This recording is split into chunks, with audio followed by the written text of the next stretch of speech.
as we know that the dissolution testing requires the sink conditions.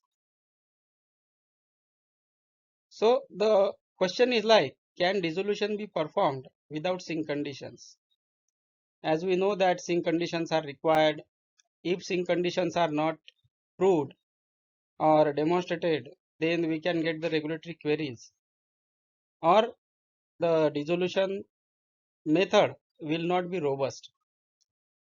But the answer to this question is yes, we can perform dissolution testing without meeting the sink conditions. See, always meeting the sink condition will not be appropriate.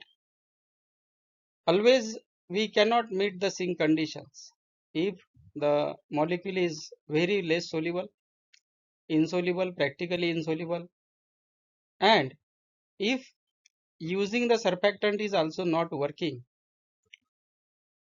In second case, the dose is high and the technologies used for the formulation development are not sufficient to meet the sink conditions. That time the dissolution can be performed without sink conditions, but it requires the scientifically sound justification supported by the data, because most of the pharmacopoeial guidances, monographs recommends the sink conditions as the default condition. So what is sink condition? What is non-sink condition?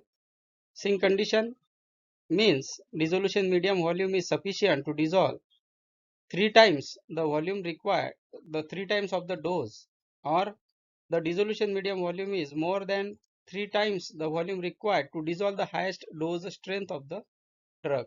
For example, if you have a tablet formulation with 4 strengths, 25 mg, 50 mg, 75 mg and 100 mg, that time 300 mg dose is required to be dissolved. Then non-sink conditions. Medium is insufficient to completely dissolve the drug, meaning the drug concentration approaches or exceeds its solubility limit during testing. Under non-sink condition, the dissolution rate may be limited by the solubility rather than the formulation factors. So why we need sink condition?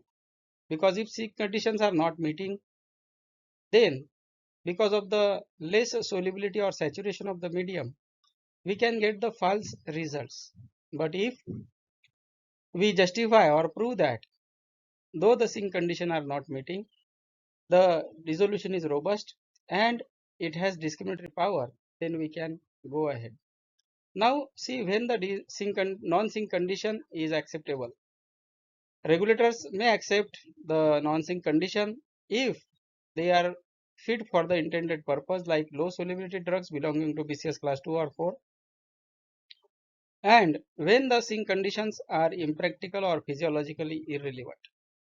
For example, if you have a dose of 500 mg and to meet the sink condition you require 2 liters of the media, then will it be practically possible or will it be physiologically relevant? So that time you can go for surfactants, you can increase the RPM or speed of the paddle or basket, and you can generate the data.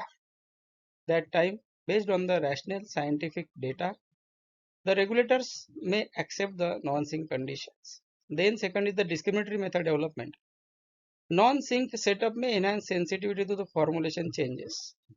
This is very important to understand. If you are using or going ahead with non-sink or semi-sink, I can say, for example, your media and media volume is able to dissolve only 1.5x of the dose, that time your discriminatory power will be more. Then in vivo relevance, GI tract volumes and conditions are closer to the non-sink, especially for the poorly soluble drugs. Then third case is like modified formulations where rate of the release is intentionally slow.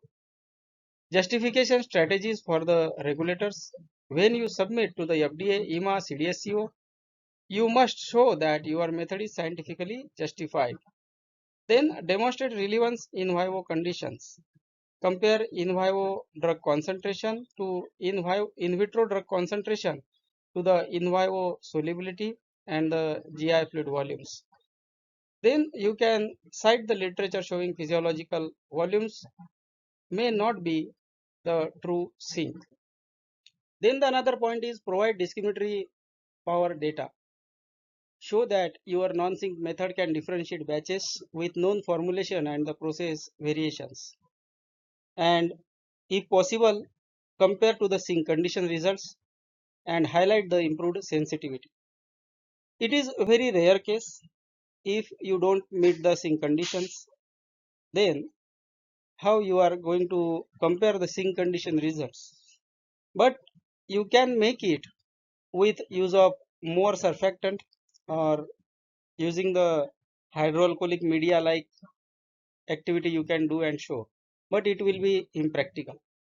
Then solubility profile and dose solubility ratio. So present equilibrium solubility data at different pH values and the temperatures, and you can calculate the dose number as well and show why sync condition is impractical or it will not be physiologically relevant. Then risk.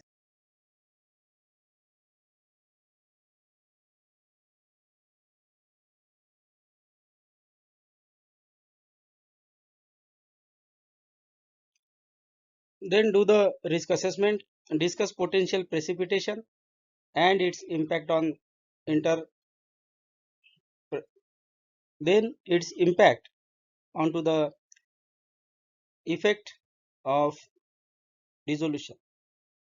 Show that variability is acceptable, as we know that the variability or percent RSD is to be within the limits.